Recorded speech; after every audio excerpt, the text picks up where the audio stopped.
Hey, what is going on, guys? So today I'll be giving you guys a quick discussion on the North American World Championship qualifier event that wrapped up this weekend.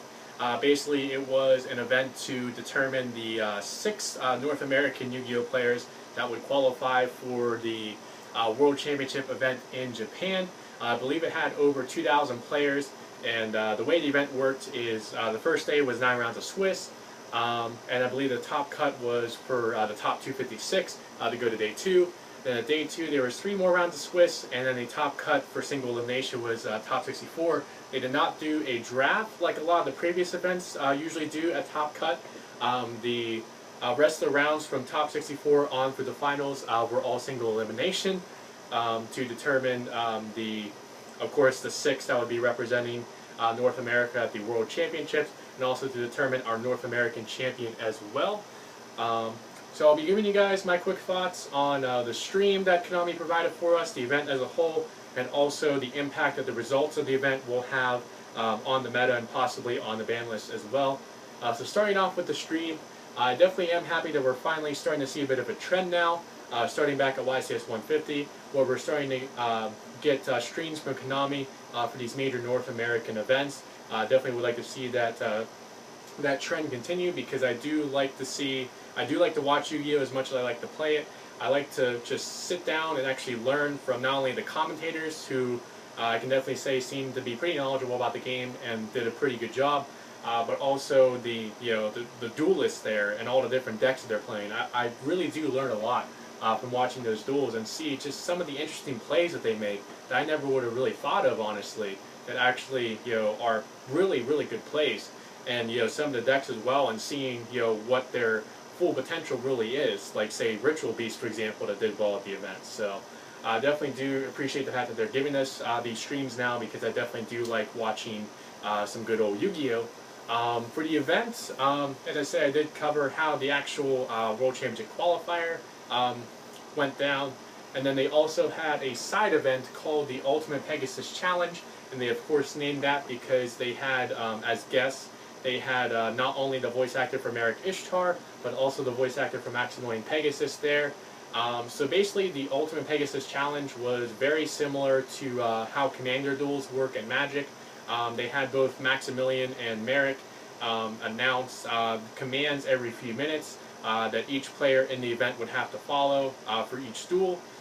There is commands that range anywhere from Necro Valley being active on the field with its effects being active, to each player having to send a card from their hand to the graveyard, each player being able to draw up to 2 cards with paying 1,000 life points for each draw.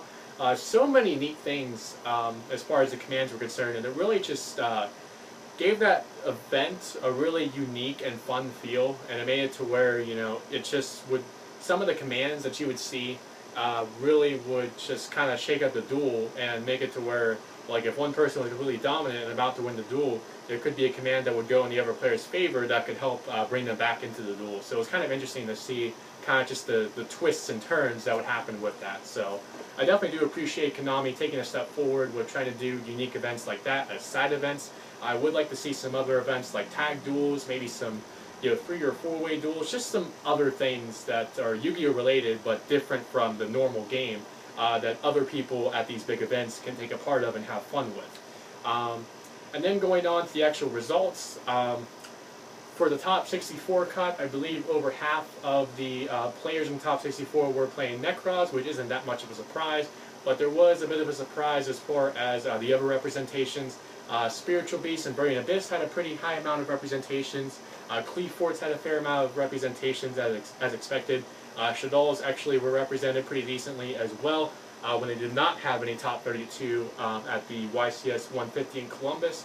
Then going down to the top 8, what was interesting going from top 64 to top 8 is that while the majority of the players going in were Necros, as you kept advancing for each round, you just kept seeing more and more Necros players being eliminated, which is kind of interesting considering how dominant the deck has been since its release. But going to the top 8, I believe there were at least 2, if not 3, Burning Abyss players in the top 8. There were 2 Spiritual Beast players.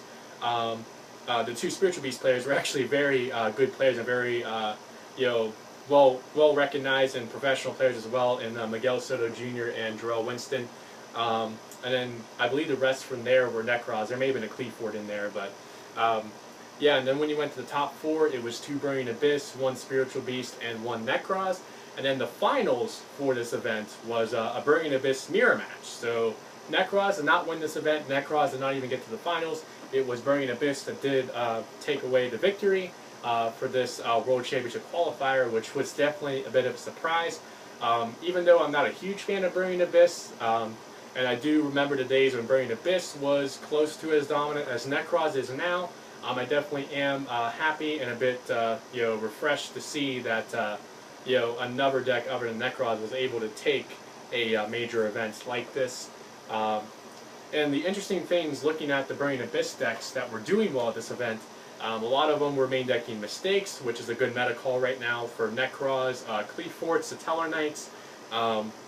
There are also, some of them were also playing Skill Drain, which pretty much shuts down about everything other than Cleaforts, and it barely affects your own deck at all, considering you can still get the Dante Mills as a cost, or you can just use Acid Golem as a beater, and it doesn't really affect your main deck Burning Abyss monsters much, if at all. So that was definitely a good meta call. Fiend Griefing was definitely an MVP for them, with the fact that it can shuffle a monster from the opponent's graveyard into the deck, which used at the right time can really disrupt their plays, and it also sends a Fiend-type monster from your deck to the graveyard, so it's another way to set up your own plays as well, which is basically another Foolish Burial. So that card was definitely very good for them. Galaxy Cyclone also was good because, there were a lot of Floodgate cards played. Even some of the Necros players were like side decking Mistake or Roll Decree and things like that. So Galaxy Cyclone was good for that, and it's good because if you mill it off of Dante, you actually have a use out of it. Whereas if you mill MST, you have no use out of it in the graveyard. So yeah, Galaxy Cyclone was good for them. Also, Barbar was a bit of a surprising MVP for Burning Abyss. It basically replaces the fact that with that deck, you don't have a way to burn your opponent for game like most other rank 4 decks have with Gagaga Cowboy.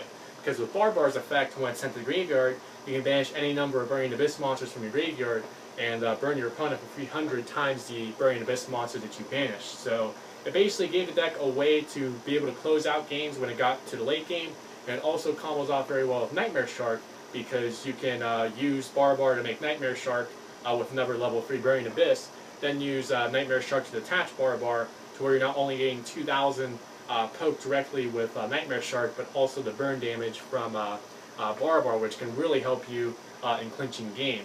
Now on the Spiritual Beast, which was the other surprise of the weekend.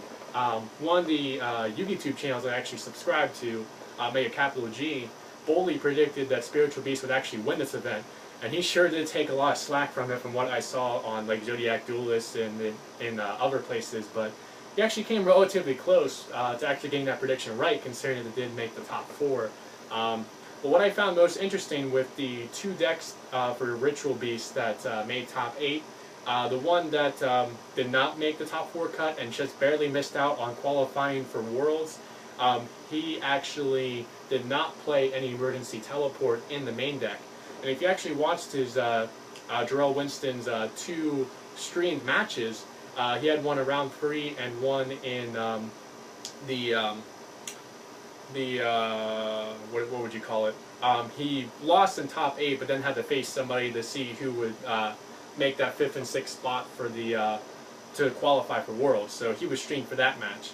And if you watch those matches closely, he didn't really suffer from any consistency issues, at least in those games and those matches, for not playing Emergency Teleport, which is kind of interesting, considering that E-Tele is one of the go-to cards to help boost consistency for the deck. And it also helps you into going into your Gaia Pelio plays as well, the ulti Gaia Pelio. But yeah, I mean, he didn't play E-Tele. The guy that was in top 4 did play for E-Tele, so it's kind of debatable as far as whether you're better with E-Tele or without. I personally would say you're better with, but as Jarrell Winston proves, you do not need E-Tele in your deck to be able to be successful with Spiritual Beast. You can still be pretty consistent with it. So yeah, as far as how this may impact the meta and the upcoming ban list, I think Burning Abyss, there's a possibility they may get hit a little bit harder because of their win at this event. You could see things like Seer, Graph, or maybe even Skarm get hit to 2 or 1. Maybe you see Fire Lake or Dante get hit, but other than that, there's not really much in the deck that you can really hit, other than outright banning Tour Guide, which would be crazy. For Spiritual Beasts, there's really nothing I can think of that you could really hit, unless you really want to hit Ritual Beast Steeds, which, if you hit Ritual Beast Steeds to 1, you're just about killing that deck, honestly, because that card is just so important to them. It's the main card they search out, and the main card they use to be able to stun your opponent's plays, so that would definitely hurt the deck a lot if they hit Ritual Beast Steeds, but I personally think the deck is perfectly balanced where it is. And before I wrap up this video, I do have to give a quick shout out to one of my subscribers, Trey Faircloth. He actually went to the North American World Championship qualifier, playing his Star Seraph Trap Trick Hands deck, or as he calls it, Trap Queens. After day 1, he was X2 and in 69th place after day 1 of Swiss. He ended the day at 8-4, which is definitely a very, very good accomplishment, very respectable, considering the fact that he was playing a deck that was completely outside the meta, not even really a tier deck, not a deck that anybody really would expect to be able to do well, but it was his own personal creation that, you know, he took a lot of time and a lot of effort into building.